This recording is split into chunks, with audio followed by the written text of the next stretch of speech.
You're watching the Blockchain Interviews, hosted by Dan Weiskopf. Each episode features interviews with leading industry experts so that viewers can have a deeper understanding of today's quickly evolving blockchain marketplace. Today in the Blockchain Interviews series, we have Landon Cassill, a NASCAR race car driver. I'm super excited, Landon, for you joining today. You've been involved in crypto since I think it's 2013, 2014. Is that correct? Yeah, I mean it's definitely it's been a long time. That was my whole journey starts back then. But like a lot of people, I didn't I didn't fully buy in until a couple years later. But a good friend of mine, Josh Wise, actually got sponsorship from the Dogecoin Reddit community. They crowdfunded sponsorship on his race car, and that was one of my first exposures to crypto in general. So before we get into the whole interview about blockchain and crypto, what's it like being a race car driver? I mean, that's super cool, no? It is a cool job. It's something I've done my whole life, and I've always wanted to be a race car driver, and I really owe my parents everything, just because they're the ones that pushed me and created opportunities for me early in my life. When you're an eight-year-old kid, I think it's really easy for parents to just maybe brush something like race car driving off as like, oh, well, he can watch it on TV, but here's soccer practice and here's basketball and all the normal things that kids do. Where my parents, they saw that in me and saw that I loved it and got me a go-kart and got me four-wheelers and pushed me into those things and allowed me to train and to work on it. So it's a cool profession. I enjoy it. I love it. Just because it's unique, and it also is really opens doors for me. But it's hard, and we've talked a couple of times about how much you travel and you're away from your family, and it's right. It's a lot of pressure, and I think it's kind of inspiring in the context of making you think like an entrepreneur, right?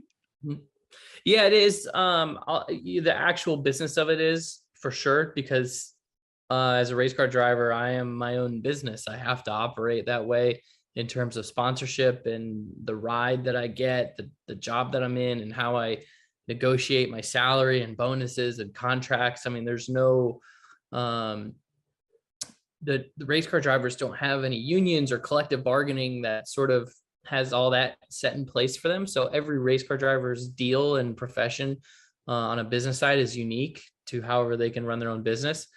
So that's step one. And then step two, I mean, it's just I think it's the challenge of being at the absolute top of a competitive environment. I mean, I know that the corporate world is a competitive environment for sure. Whether you're, running a restaurant or you're the CEO of a Fortune 500 company, it's all competitive, but we're as a race car driver, I'm in a niche where there's only 40 race car drivers competing in every race that I'm in at the tip of the spear. And these are all the best in the world that race stock cars, in my case, racing in NASCAR. So I have to be on my game every single week, and every single Saturday that I race is a new you're getting graded every Saturday. How about that? If you're the CEO of a public company, obviously your stock price is getting graded every day. But those earnings reports that come out at quarterly, I mean, that's your grade. You're building up for those. For us, it's just like every single week, you're only as good as your last race. Well, you're on a hot streak, I hope. It seems like lately, so we're bucking for you. What can I say? Yeah, thank you. Yeah, we've had a couple good runs. Now, tell us a little bit about your sponsorship deal. How did you and Steve Ehrlich meet? And I mean, you're the first, maybe the only NASCAR driver, right, who's getting paid in crypto? I'm the first. I was definitely the first and the only right now that's completely getting all of my sponsorship paid in crypto, and that is through Voyager, the crypto brokerage platform. So I'm sure a lot of your listeners, and obviously you guys are very well aware of what Voyager is, but Steve and I got to know each other a couple of years ago. We actually met at a crypto conference out in Las Vegas and just struck up a relationship. Voyager at the time was, just getting going. And there was a lot of marketing, a lot of cool ideas that we had together that we just couldn't do yet. And when Voyager saw its explosive growth last year and had a need to really, scale the platform and scale the user base, that's when we were able to really converge this relationship and say, hey, let's dive into sports marketing and start with NASCAR. And it was really the announcement that we made last year together that Voyager was sponsoring my NASCAR race car full time for the entirety of the 2021 season, or the second half of the 2021 season, and that we were paying in crypto, really put Voyager on the map legitimately from a marketing perspective, and opened a lot of doors for Voyager to have conversations with the Dallas Mavericks. And to kind of move a lot of their scaling initiatives forward. So Steve and I have had a great relationship. Voyager's been a great partner of mine. I get paid in crypto, which is great for me because I'm pretty much all in on crypto to begin with. So we're going to cover a bunch of things. I'm going to make 3 key points, that I want to cover today. 1, what the advantage is to getting paid crypto. 2, how you've constructed a portfolio, including staking, right? And then 3rd, you and I were talking last time about your mining experience. I'd love to go there as well with you. So coming back to the questions, right? What is the advantage to getting paid in crypto over, your normal US dollar? Well, I mean, when I'm obviously doing it on a platform like Voyager, that's a great on and off ramp to USD. So I can easily get what I need to pay the race team, pay bills, things like that.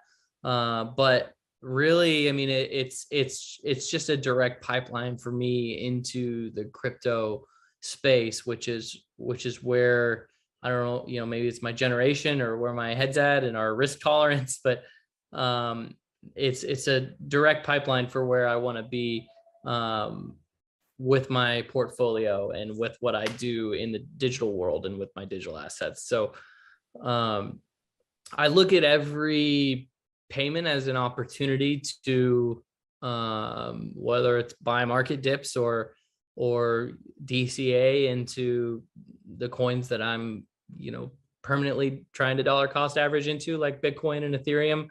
But I also do accept USDC.